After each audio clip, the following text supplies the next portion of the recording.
How to make coffee with barista number one. Oh my god. Petix barista. First, you need to make sure that you have the exact amount of coffee that you need for making coffee.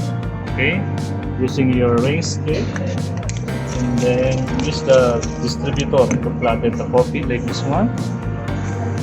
And then using the back press to stamp it.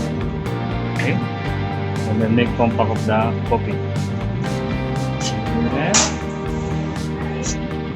purge your head to make sure that the inside is clean, or else.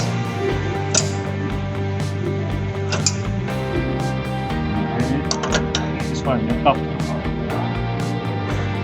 Okay.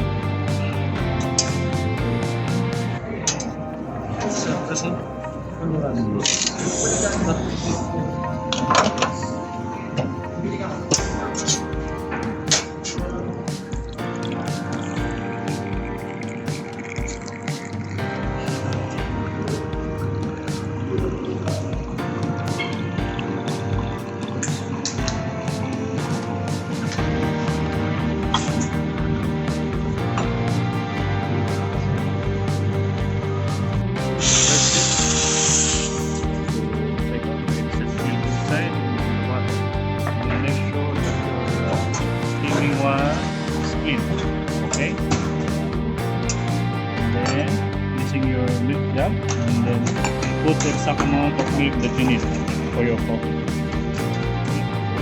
And then position your steaming one tip on the middle, and then start. And then once steaming the milk, you need to make sure that it's in position.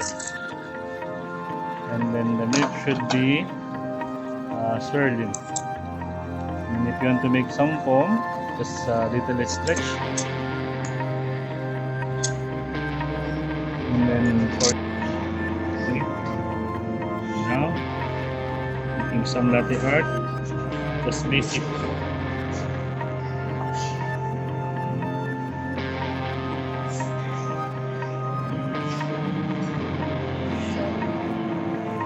Tulip, Petix barista.